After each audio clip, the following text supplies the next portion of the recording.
अध्यक्ष जी वहाँ के ब्लॉक के हेमंत जी धाकर जो कोटा से आए हैं, इनका वैसे संबंध माननीय मुख्यमंत्री माननीय मंत्री जी से रहा था। बीजेपी के बहुत बड़े मंत्री हुआ करते थे, उनके सुपुत्र विवेक जी धाकर जो पूर्व विधायक है मानवगढ़ से, और मेरे सामने राजस्थान के विभिन्न इलाकों से, काठेर, अलग अलग इलाकों अलग अलग नाम है, खेरार, मेवाड़, काठेर, ढूंढार, पुराने नामों से जितने भी नाम जानते हैं उनके सभी क्षेत्रों से जनप्रतिनिधि, शिक्षाविद, अधिकारी, कर्मचारी सभी इस समाज में पधारे हैं। उनका सबका बहुत ही धन्यवाद ज्ञापित करते हुए मैं निवेदन करना चाहूँगा कि राजस्थान में जो योजनाएं माननीय मुख्यमंत्री ने इस कार्यकाल में दी है, नहीं केवल राजस्थान बल्कि हिंदुस्तान में बहुत बड़ा इतिहास बन चुका है। 10 इतनी गारंटी की योजनाएं दी।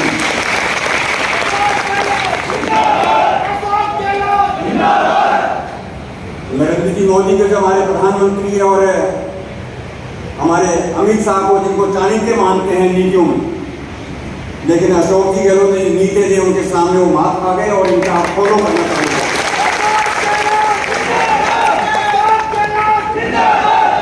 गहलोत साहब की योजनाओं को अनुसरण करके आंशिक रूप से जनता के सामने ये अन्य करने की योजनाएं लाना चाहते हैं, जो एक बहुत बड़ा एक सोचने का विषय।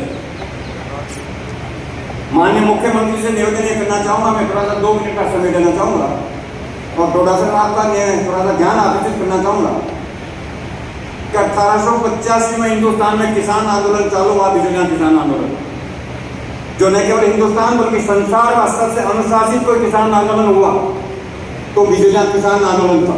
और मैं उस परिवार से हूं जिस परिवार के 5 लोगों ने उसमें सहायता दी थी। 1885 में आंदोलन चला हुआ, 1947 में हिंदुस्तान आजाद हुआ। इतनी लंबी यात्रा के बाद में हिंदुस्तान को वोट का राज मिला और उसमें धाकर समाज का, भील समाज का योगदान है। मेरे ख्याल से इतिहास में आज भी स्वर्ण अक्षरों में लिखा हुआ। नानक भूपाजी और करपाजी धाकर को मंच के ऊपर अंग्रेज ने गोली मारी और नानक भील को मंच के ऊपर गोली मारी। इनका बड़ा बलिदान मेरे ख्याल से इतिहास में अगर कहीं देखते थे, उस ऊपरवाल की धरती में, बिजलाई की धरती में आपको इतिहास मिलता है। तो मैं निवेदन ये करना चाह रहा था कि अशोक गहलोत जी साहब का जो भी योजना बनती है, नीचे से नीचे व्यक्ति के तक कैसे उसको सहूलियत मिले, कैसे उसको उसका लाभ मिले, प्रजातंत्र का उसको कैसे एहसास हो, वोट के राज का कैसे एहसास हो, इसको एहसास दिलाने के लिए अंतिम पंक्ति में बैठे हुए व्यक्ति के पास में इनकी योजनाएं कौन सी लाभ उसको मिलता है। तो माननीय मंत्री महोदय और गहलोत साहब, मैं आपसे निवेदन करूंगा, ये जो धाकर समाज बैठा हुआ मेरे ख्याल से राजस्थान के समाज में ये अंतिम पंक्ति का समाज है। अभी भी कई लोग पूछते हैं धाकर क्या होते हैं, धाकर समाज के बारे में लोग पूछते हैं धाकर क्या होते हैं, तो हम कहते हैं जाटों जैसे होते हैं, गोजरों जैसे होते हैं। लोग कहते हैं जैसे भी कोई जाति होती है। और इतना बड़ा अनुशासित समाज मेरे ख्याल से राजस्थान में पहला समाज जिसको मैं गर्व के साथ कर सकता हूँ।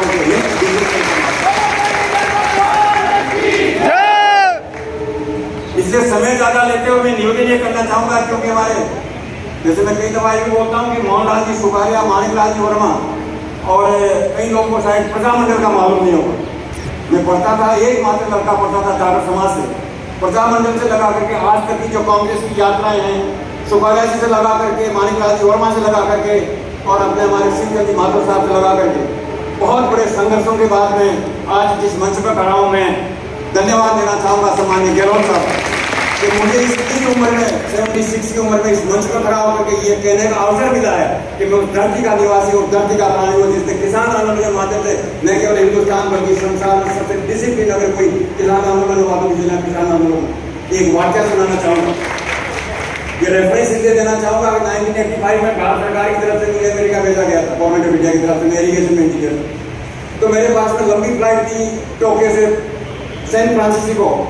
तो वहाँ का कोई अंग्रेज इतिहास में पीएचडी कर रहा था, तो हमारे हिंदुस्तान का बाहर को पता लग जाता, हम चाल डाल से ऐसे चलते, डरके खाता के चलते हाथ माँ, तो उनको पता लग जाता हिंदुस्तान का होना चाहिए या पाकिस्तान का होना चाहिए या बांग्लादेश का होना चाहिए। उसने उनसे पूछा कि are you where from you, कहाँ से हो? मैंने कहा हिंदुस्तान से। उसने कहा एक बिजली किसान आंदोलन के बारे में कोई आपकी जानकारी है क्या? आई वंडर बिजली किसान आंदोलन के अंग्रेज को क्या लगा? मैंने पूछा था आप how you are concern with this किसान आंदोलन? उसने कहा मैं पीएचडी कर रहा हूँ और संसार के जितने भी किसान आंदोलन में पीएचडी कर रहा हूँ उसके अंदर जो किसान आंदोलन है in the history of world it is on the top. ऐसे समाज के लोगों का आज एक मजाक रूप में करना चाहूंगा कि द्राविड़ समाज किसी जमाने में एक धोती हुआ करती थी, बर्दी पहले